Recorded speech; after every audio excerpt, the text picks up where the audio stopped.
screen. Anyway, this was about Black Friday sales, and apparently Xbox was outsold by a little known Kinect style console during Black Friday. You heard that right. Xbox was dethroned by some new competitor, a new challenger. And I was actually pretty shocked when I saw this headline on my feed, because I never heard of this console either. And apparently it's been out for a few years too. But let me just read a bit of the article. So yeah, Xbox hardware was outsold by a little known Kinect style console during Black Friday week in the US, coming fourth.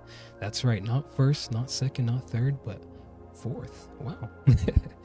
So that's according to Circana data shared on social media, which suggests that the family console NEX Playground, I think that, yeah, NEX, not NEX, NEX Playground took 14% of the market for the week ended in November 29th. As in the UK, PlayStation 5 dominated Black Friday week hardware sales, accounting for 47%, which was likely driven by discounts. And Nintendo Switch 2 ranked second with 24%, meaning that Xbox took less than 14%. And yeah, so I had no clue about this console. I never heard of it, so it was a shock to me. And it says NEX Playground is an Android powered console launched in 2023, which features a motion camera similar to Microsoft's Act Sensor Kinect. The console features family games such as Fruit Ninja and retails for $250, but is regularly discounted to under $200. And the Playground has been quietly growing in popularity in the US market, and even briefly outsold PlayStation 5 in the week before Black Friday. So yeah, let me pull up a trailer. Hold on one second. Pull up a trailer of the NEX Playground for anyone who hasn't seen it before, because I was genuinely shocked by it. I had no clue what this thing was. Sorry, give me 1 second. Gotta open the link here. Turn off the music. All right. Yeah, I just have the product page on Amazon. Okay. Your whole family playing together. Imagine that. Hey, talking to you, Claire. That would be nice. Drum roll, please. Meet NEX Playground. But how does it work? Here, take this and just plug it in. You play by, well, moving. Yeah, so it seems like a lot of like simple app store kind of games on there, every month. because it is unlocks everything. We got Android-based console. Basketball, fitness, Kung Fu Panda. Kung Fu? Oh, and it is We're subscription always based, adding like I new just games, said earlier. so your family's always moving. Well, I mean, until bedtime, of course. One more hour! Your whole family playing together. Imagine that.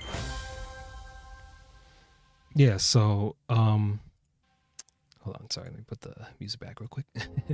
Yeah, it is very interesting.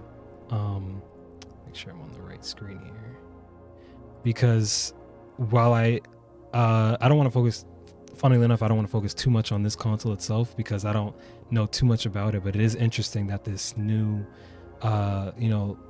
mini Kinect essentially is sort of, I don't want to say dethroning, it's just Black Friday sales, but it kind of, it's very telling about the current state of Xbox, and that's more what I wanted to get into here. So for anyone who's unaware, I'm sure a lot of you might know if you're watching this, so Xbox in the past year, they've really been moving away from their hardware sales. They've been taking it out of certain stores and reducing their reducing the amount that they're putting the console in stores, and they've essentially took a large hit in hardware sales. However, they actually have been like reaching a lot of profit because of their publishing, and obviously Game Pass and things like that. So this is very telling as to like Xbox's priorities right now, because you would think if they were really invested in the console war, so to speak, that they'd really be pushing to make sure that their hardware is selling well and in stores and getting to people, especially Black Friday of all times, right? And if right now they're not selling, it's very telling. Sorry for the fucking rhyme. It's very telling for where their priorities are and what they're sort of planning for the future. And it's interesting because on paper you might look at the year 2025 pass and all the things that's happened Xbox related, whether it be all the layoffs and the studio closures, or the increase in Game Pass price, or Call of Duty, the recent Call of Duty's performance, and even the Steam machine that's on the horizon, being about to be released. You could on paper say that Xbox is in a very bad position right now, and I think there is an argument for that. However, I think it's going to be interesting seeing the long game, with their priorities obviously being software, being Game Pass, being publishing. And they mentioned, I remember there was an article a while back where they mentioned that they have, I think it was something like 40 games currently in development. Don't know how many of those are like bigger IP, whether those are like live service IP, or if it's single player, that kind of stuff, like the amount of diversity in the games that they're working on. But nonetheless, it seems like they still have a lot of plans, especially on the Game Pass front, despite the price going up. And my sort of thing that I'm wondering is like the longevity of their current plans, because with Game Pass being so much more expensive, I really think Xbox has to provide a lot more value to the consumer if it wants to stay viable in the long run, especially considering now that they're kind of bowing out of the hardware race. You know what I mean? I don't know if once the Steam machine comes onto the scene, I keep rhyming. Once the Steam machine comes onto the scene, depending on the price of the Steam machine, it'll definitely, if it's anything less than 700, which I don't think it will be, I think it'll probably be 800 or more, but anything less than that, it's going to be kind of stepping on the toes of the consoles. And that'll definitely sort of be a wake-up call for Microsoft and Xbox, especially considering that they're really trying to move to the PC front with Game Pass and the ROG Ally and things like that. They would have much more direct competition with Steam. So with the things on the horizon, I'm very curious what they're going to do in the future, especially particularly with Game Pass, because at the current price, what is it, like $30 a month, something around that ballpark? Me personally, I'm not getting $30 a month of value out of Game Pass for the titles that they're offering on there. When it was, what was it, like $10-15, and you had the 1 month deal where you could try it out, Game Pass was kind of a no-brainer. You know what I mean? It's like all these games for such a little price, like obviously I'm just gonna pay that. And to me, it's kind of fascinating why they wouldn't have kept that model instead of trying to seemingly nickel and dime their consumers, why they wouldn't just stick to the obvious, like provide a lot of value, make the barrier to entry low, and then overload with value and things like that. But it's this thing with companies trying to reach record exponential growth year after year, and I think that's the thing that's gonna be a killer for them if they don't get in check. And it sort of is the story of gaming as a whole right now, this corporate greed and a lot of companies just wanting to make as much profit as possible, even especially at the expense of the consumer.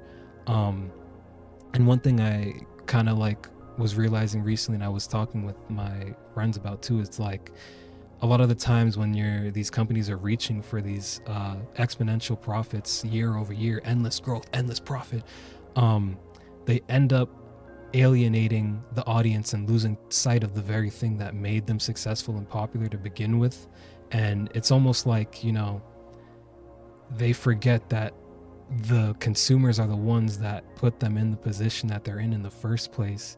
And so they cut off a bit of their limb. First they cut off their finger, cut off another finger, cut off their hand, cut off their arm, and then eventually they cut off all their limbs and then wonder why they're bleeding out and dying. It's like you keep betraying the very thing that's upholding you, the foundation that's helping you exist and be where you are and have all the success that you're having, and you're alienating the core audience that's supporting you, and then wondering why things are failing and things like that.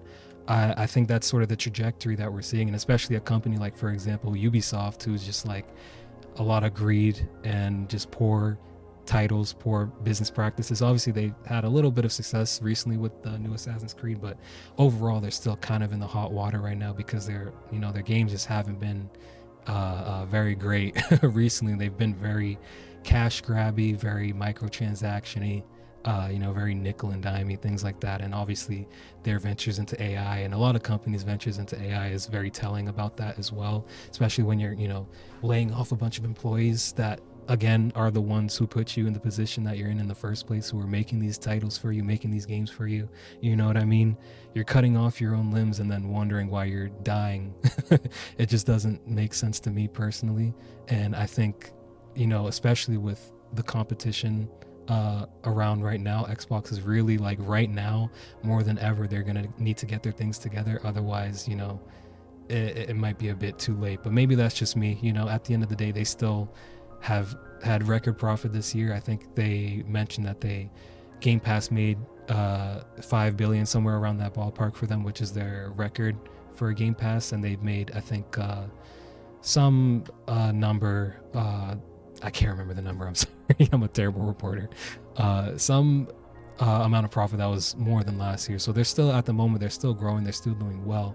But my question is, how long is that going to keep up when you keep making these certain decisions? And it's only time will tell. But I think seeing Xbox get outsold by a little toy console that sells for under 200 on Black Friday, I think it's very telling for where they're trying to go in the future and the state of the company as a whole. But we'll see. Hopefully, maybe they have some banger IPs in the future that are coming out.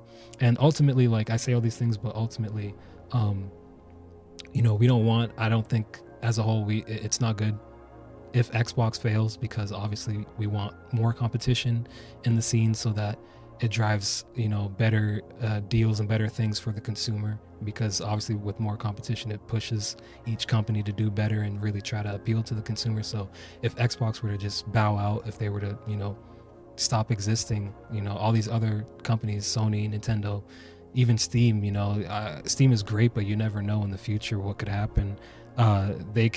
Any of these companies can get more greedy, more anti-consumer, things like that. So more competition is always better in the grand scheme of things. So ultimately, I want to see Xbox succeed and do some innovative things, and really, I don't have a lot of hope for this, but really take the consumer and their staff into consideration, and really understanding the dynamic that they're in, that they can't just constantly sabotage themselves and then wonder why they're not succeeding, things like that. And it's not just Xbox, it's any company that's greedy and seeking crazy profits, exponential, endless profits year over year.